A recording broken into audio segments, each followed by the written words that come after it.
ظاہر ہے کہ جس طرح مرتب اور جلسے اس طرح آج کل ہوتے ہیں، دور رسالت مآب میں اس طرح کا تو رواج تھا ہی نہیں۔ اب جتنے بھی مسالک اور مذاہب کے اندر ہوتے ہیں، پروگرام ہیں، جلسے ہیں، تقریبات ہیں، جلوس ہیں، تو اس طرح کا سٹائل اس دور میں تو یقیناً تھا نہیں۔ مرور زمانہ کے ساتھ جو یہ چیزیں آ گئی، لیکن روح اگر وہی ہے تو اختلاف نہیں ہے۔ باقی اس عنوان سے بیٹھے ہوں، بات کی ہو، تو یہ صحیح احادیث سے ثابت ہے۔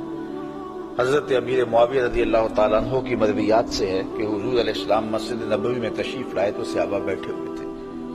تو بیٹھ کر کے وہ ان کا باہمی کسی عنوان سے گفتگو کا، جلسے کا سٹائل تھا، بلکہ حدیث کے لفظ ہیں کہ حضور آئے تو فرمایا ما اجلسکم، تم کیوں بیٹھے ہوئے ہو، تمہارے اس جلوس کا، بیٹھنے کا، جلسے کا کیا مقصد ہے؟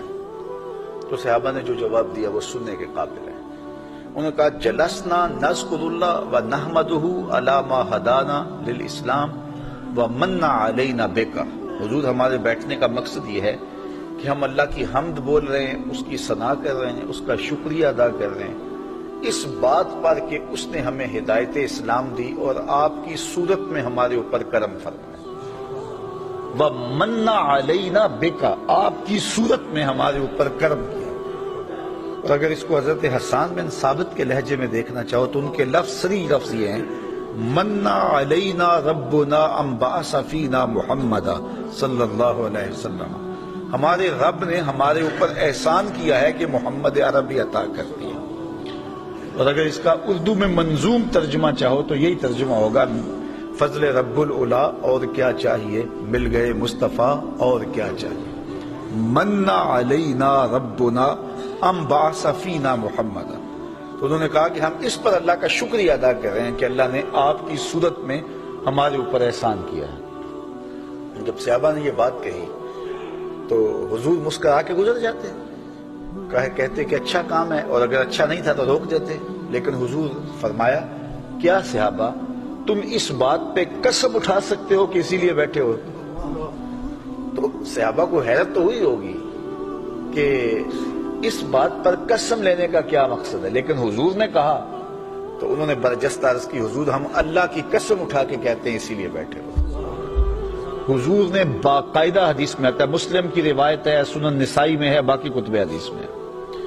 حضور علیہ السلام نے ان سے قسم مانگی، مجھے قسم دو کہ تم اسی لیے بیٹھے ہوئے ہو۔ تو صحابہ نے عرض کی حضور ہم اللہ کی قسم اٹھا کے کہتے ہیں ہم اسی لیے بیٹھے ہیں۔ تو حضور نے قسم مانگی ان سے، اور انہوں نے سب نے باقاعدہ قسم دی، ہم اللہ کی قسم اٹھاتے ہیں،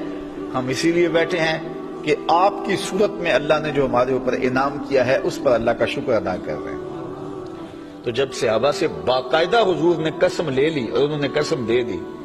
تو حضور علیہ السلام نے فرمایا صحابہ میں تم سے جو قسم لی ہے وہ کسی تہمت کی بنیاد پر نہیں لی،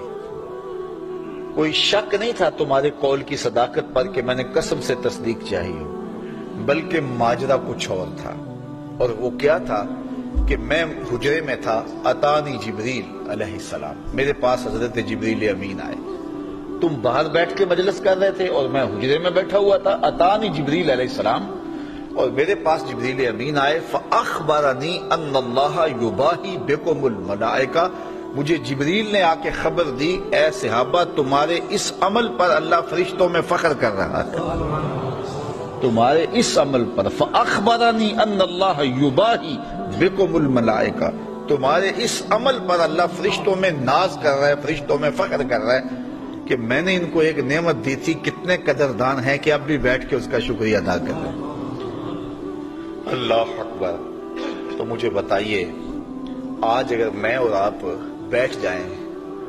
اور جمع ہو جائیں، چلو بیٹھنے کی جگہ پر چراغاں بھی کر لیں، نیچے اچھی چٹائیاں بھی بچھا لیں، اب اتنی آوازیں نہیں ہیں کہ زور سے بول کر آخری شخص تک آواز پہنچائی جائے، چلو سہولت کے لیے لاؤڈ سپیکر بھی لگا لیں، کوئی دور و نزدیک سے لوگ آئے ہیں ان کے لیے کوئی کھانے کا، شیرینی کا انتظام بھی کر لیں، تو اس میں کیا قباحت ہوگی؟ یہ کیا بالکل اسی مجلس کا تسلسل دکھائی نہیں دیتا؟ ہاں اگر ضد ہے تو اس پر بڑی باتیں کی جا سکتی ہیں اور کی بھی جاتی ہیں، لیکن اگر ضد نہیں ہے، انصاف کی نظر سے دیکھا جائے تو اگر اسی عنوان سے میں بیٹھتا ہوں اور آپ بیٹھ جائیں اور ہم جو ہے وہ اپنے رزق سے اس کے لیے کوئی دوستوں کے لیے اہتمام بھی کھانے کا کر لیں اور حضور علیہ السلام کی سیرت کو عنوان چھیڑ لیں، فضائل و مناقب کی باتیں کر لیں، تو اس میں کوئی قباحت نہیں ہوگی۔